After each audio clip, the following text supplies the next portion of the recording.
This is the commentary for a positive relapse episode. Now, this is a small concept originally. It was actually for a music video concept that I had a long time ago. Now, I don't know how many years it's been, but it's definitely a long time. And I never revisited to this concept. I just kind of laid it there, And, how it happened is like I would just listen to my favorite band and it just came to me, and I wrote it out, and it was about these mental patients, and what they did was is like they were abused for so long and neglected and so forth. They actually rebelled against the orderlies and the head of the department or whatever, and they were actually music video wise they were gonna kind of torment them too. And then by the end of the video, they go back in their dorms, their rooms, and they wait, and they they just go back in their rooms. They don't escape or anything like that. They just go back in, and it's kind of like justice has been served to the people that neglected and abused them and so forth. So in this actual story, which I wrote a full story for now recently, I wanted to make it a little bit more suspenseful and definitely a little bit more dark, and just wanted to focus more on again the justice part, justice has been served type mentality type way of things on the story. And so again, Harry, who is the head of the department, the institution, he's just all about the money, man. He just day-to-day type of guy. He actually mistreats his own people. He's kind of a dick, and not because he hates his job, he's just a dick. And the orderlies that's involved in the story are like the three main guys that helps him do some dirty stuff. Okay, and I'm talking about not giving enough medication to the patients, not doing any kind of mental wellness or training or anything that involves helping mental patients that are actually sick or anything like that, not taking them outside or whatever. And the orderlies, they're kind of like these misfits in a way, and they think this is like easy money, which they do get easy money based off of Harry's under him. And these guys are just kind of dicks. But like Gubbs, for example, Gubbs is kind of like the guy that everybody kind of picks on. He just takes it and he just goes with it. I mean, he has some say in certain situations, but ultimately he just goes with it, and that's why his name's Gubbs. Think of the film The Crow, Brandon Lee, and written by James O'Barr, the original creator. Think about that, where Stank, he's a guy that follows the gang, so to speak. So in this case, Gubbs, in a way, he just goes with the clique. So in this case, the other two, like Jake is kind of like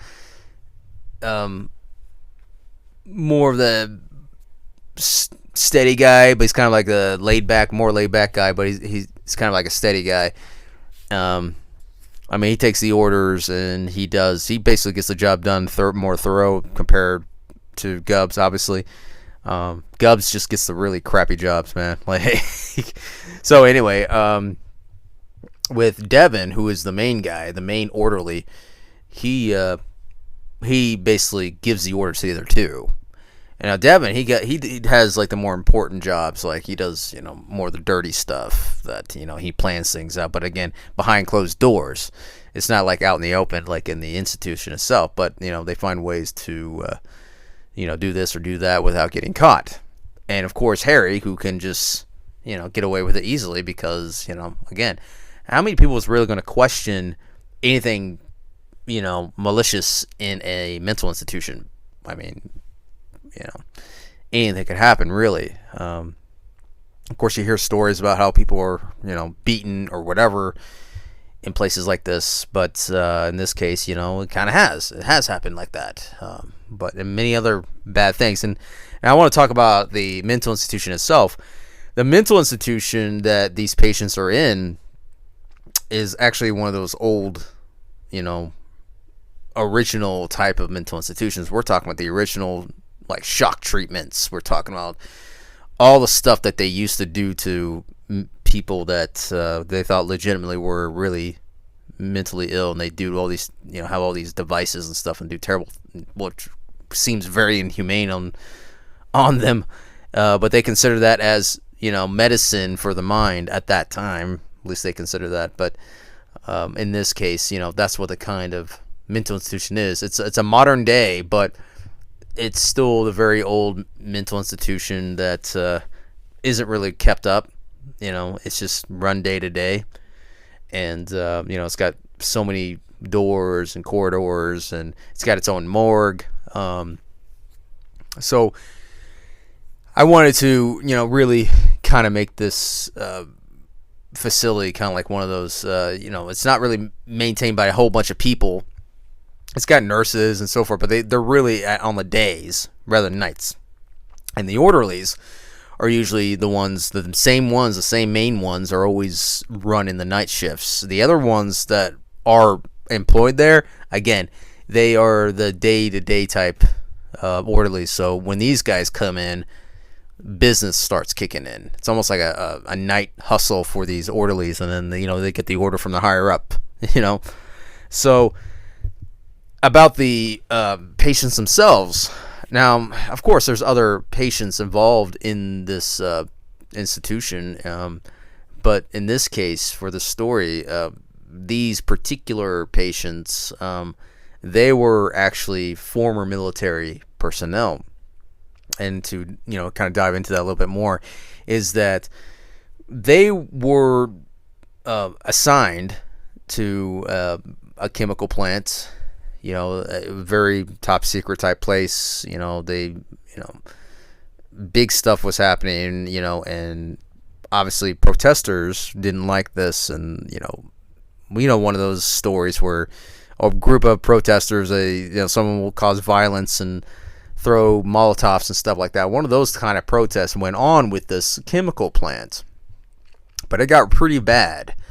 I mean, it was a large crowd of protesters, and basically what happened was, like, damage was done, within the chemical plant, and obviously chemical and, all kinds of things was going on. Explosions, was going on. I mean, it was like almost like a militia in a way from these protesters.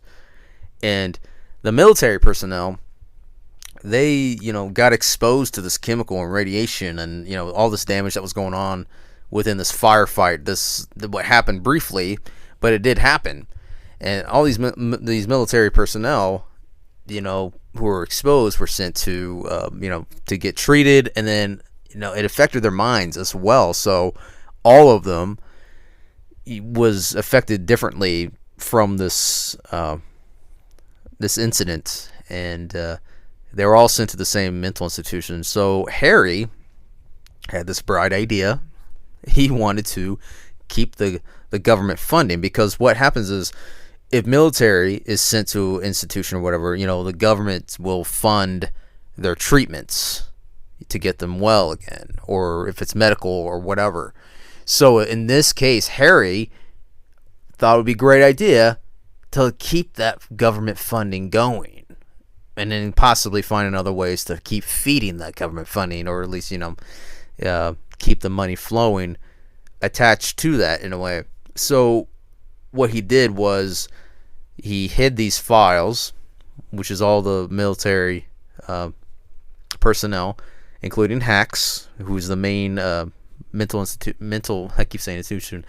patient involved in this. And he hides these files, and eventually, one of the orderlies finds it, and he, has a nice little read about it. And of course, whoopsie daisy, they're all exposed, all the files, and that's how these mental patients are still there, and they've been there for 20 plus years with no real treatment, no help, no nothing. And it's just, basically they just feed them and water them, basically, and their minds have gotten worse and kind of warped. But Hacks has he kind of has more of a stern shoulder on him, stern, a heavy set of shoulders on him, because he kind of plots this revenge in a way. And then so he gathers the military personnel and, possibly, 2 other mental patients who have also been abused, and they all, get out of their basically, you want to just call them cells rather than rooms. But Hacks gets them out of there, and then, they kind of strategize where these orderlies are, and then they kind of kill them off one by one before they get to the main one. And this all happens in the same night, and by the time Harry gets back, he sees all kinds of things going on. Like, the place has been kind of wrecked. He finds the keys that was left on the floor next to the door by the main orderly, Devin, and the taser was there too, and you see a blood trail, and I mean, it's kind of like a sign say, hey, go check this out, and this was, all of Hack's, plan to do this, and in a way to get Harry to be convicted by this. But again, that was the great help of Devin, who happened to find those files, just stashed away in this little monitor, kind of a control room type place, and just stashed underneath the, like under a filing cabinet or whatever, or hidden into a wall, basically. Might as well just call that, found in a wall, safe somewhere.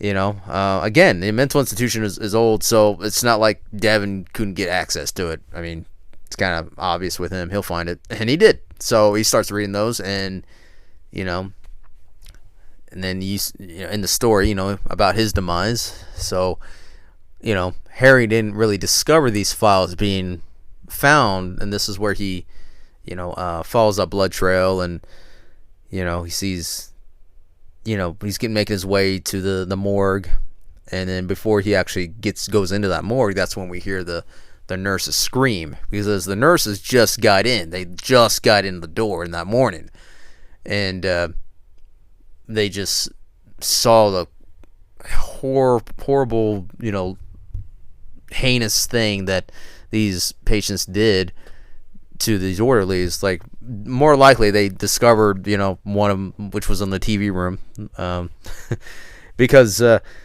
he was basically mutilized in a way.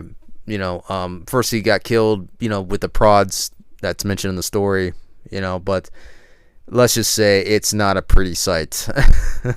All the orderlies did not exactly stay in the same shape they were originally in. We'll just say that. But that's how it ended up. And then, the cops show up, and then as we, see them kind of investigating the hallways and whatnot, this janitor who was already there, kind of has to stay for questioning and whatnot. Obviously, they basically have to, question everybody, the nurses, everybody, and so forth. But in this dorm area where all the patients are, he's just kind of, creeping over, just kind of looking. He looks in, one of the windows, and he happens to see Hacks, and he sees another patient, and so forth. And then he tells the police, like, there's people in these rooms. And so the police investigates it, and they notice that all the patients, the same exact patients from the previous night, is still in the building, is still in the rooms, and they simply, didn't, have any other plans as far as what went on that night. Now, to give a reason why these patients are still there is that they want to be helped, including Hacks. They want to be helped. They did not want to escape. They could have escaped easily. All they had to do was walk out the front door. Every patient wanted to stay, and they just simply waited it out, just like a normal day, to be helped. And it's kind of, basically where it ends off, where Hacks, gets the justice that, not just for him, but for his military buddies that, he was stationed in the same place, and everybody else that was ever abused by these orderlies and the boss and so forth. And that's where it ends. For it's kind of like a, like I said, justice served cold, so to speak, and or a that's cold, a dish served cold, basically, and you can tell what by the news. That's where they found the files and everything else like that. That's how Harry got uncovered. It kind of reminds me a little bit of where the warden from Shawshank Redemption, that he gets discovered on what he did, which obviously Tim Robbins' character, basically sets him up and takes his money, and also basically shows that he embezzled all this money and did dirty stuff, with the money and whatnot, and obviously he lost. So that's what happens to his character in the Shawshank Redemption. So in a way, Harry gets discovered, but he gets taken to the police. He doesn't commit suicide or anything, or he doesn't kill any other people or anything like that. He